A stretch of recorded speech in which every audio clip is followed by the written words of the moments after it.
वाल्मीकि रामायण में मर्यादा पुरुषोत्तम श्री रामचंद्र जी महाराज के पश्चात परम बलशाली वीर शिरोमणि हनुमान जी का नाम स्मरण किया जाता है। हनुमान जी का जब हम चित्र देखते हैं तो उसमें उन्हें एक बंदर के रूप में चित्रित किया गया है जिनके पूंछ भी है। फिर हमारे मन में ऐसे प्रश्न उठते हैं कि क्या वाकई हनुमान जी बंदर थे? तो क्या वाकई में उनकी पूंछ थी? इस प्रश्न का उत्तर इसलिए भी महत्वपूर्ण है क्योंकि अज्ञानी लोग वीर हनुमान का नाम लेकर परिहास करने का असफल प्रयास करते हैं।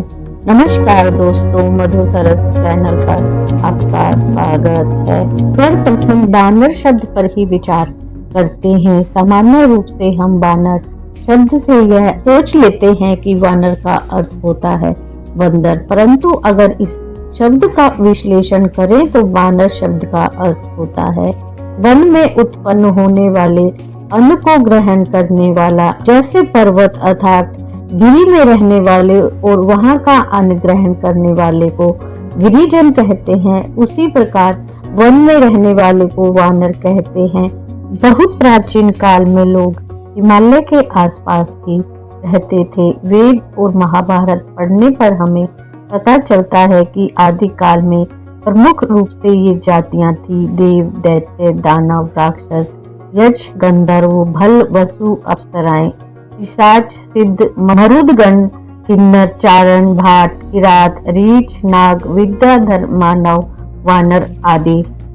और प्राचीन भारत में मनुष्यों की अनेक जातियां थी, जैसे नाग, गरुड़, गंधर्व, ऋक्ष और वानर आदि आदि। लेकिन परवर्ती ग्रंथों ने उन्हें इस ढंग से प्रस्तुत किया कि जिससे नागों को सांप, गरुड़ों को पक्षी, गिद्धों को गिद्ध तथा वानरों को बंदर समझा जाने लगा। और यही हाल राक्षस और देव जाति का भी हुआ।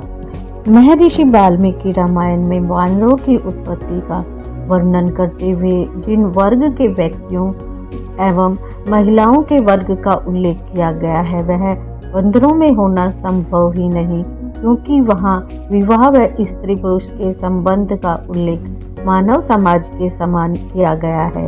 यही नहीं, महर्षि वाल्मीकि ने अयोध्या एवं लंका राजवंश के समान ही किष्किंधा राजवंश का भी वर्णन किया है। वह बंदर समझकर नहीं किया गया। यह उल्लेखनीय है कि मनुष्यों की तरह बंदरों का ना तो सामूहिक रूप से नामकरण होता है और न ही उनकी शिक्षा, दीक्षा, वंश परंपरा एवं विवाह आदि का वर्णन होता है। बाली, सुग्रीव और केसरी आदि वानर प्रमुख इसके प्रत्यक्ष उदाहरण हैं। गोस्वामी तुलसीदास जी ने अपनी अमर कृति रामचरितमानस में सुंदरकांड के प्रारंभ में हनुमान जी को ज्ञानी नाम ग्रहण में कहा है, जो किसी बंदर के लिए कदापि नहीं हो सकता। स्मरण रहे, वाल्मीकि रामायण के अनुसार राम लक्ष्मण की विप्रवेशधारी हनुमान जी से जब प्रथम भेंट हुई तब भगवान श्री राम ने अपने अनुज लक्ष्मण से इशारों में कहा था कि यह वानर राज सुग्रीव का सचिव है, तुम इसके साथ स्नेह युक्त मधुर वाणी में बात करो।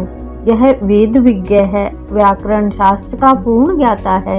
इतनी देर तक वार्तालाप करते हुए एक भी अशुद्ध शब्द का उच्चारण नहीं किया। इसके मुख, नेत्र तथा ललाट पर किसी अंग पर कोई विकृति प्रतीत नहीं हो रही है। राम द्वारा हनुमान जी के लिए प्रस्तुत किया गया विवरण किसी बंदर के लिए असंभव है। किष्किंधा का वानर राजवंश ऐसा ही एक मानव समाज वर्ग था जो अन्य भारतीय समाज के समान था। वानर शब्द से किसी योनि विशेष, जाति, प्रजाति या उपजाति का बोध नहीं होता है। वानर का शाब्दिक अर्थ होता है वन में रहने वाला नर, लेकिन मानव से अलग, क्योंकि वन में ऐसे भी नर रहते थे जिनकी पूंछ निकली हुई थी। शोधकर्ता कहते हैं कि आज से 9 लाख वर्ष पूर्व एक ऐसी विलक्षण वानर जाति भारतवर्ष में विद्यमान थी जो आज से 15 से 12 हजार वर्ष पूर्व लुप्त होने लगी थी और अंततः लुप्त हो गई। इस जाति का नाम कपि था। हनुमान जी का जन्म कपि नामक वानर जाति में हुआ था। अतः यह सिद्ध होता है कि हनुमान जी एक वानर जाति कपि थे, बंदर नहीं थे। आपको हनुमान जी के विषय में ये जानकारियाँ क्या पहले से थी? वीडियो को लाइक शेयर करें, चैनल को सब्सक्राइब करें, कमेंट बॉक्स में जय बजरंग बली अवश्य लिखें। Thank you for watching.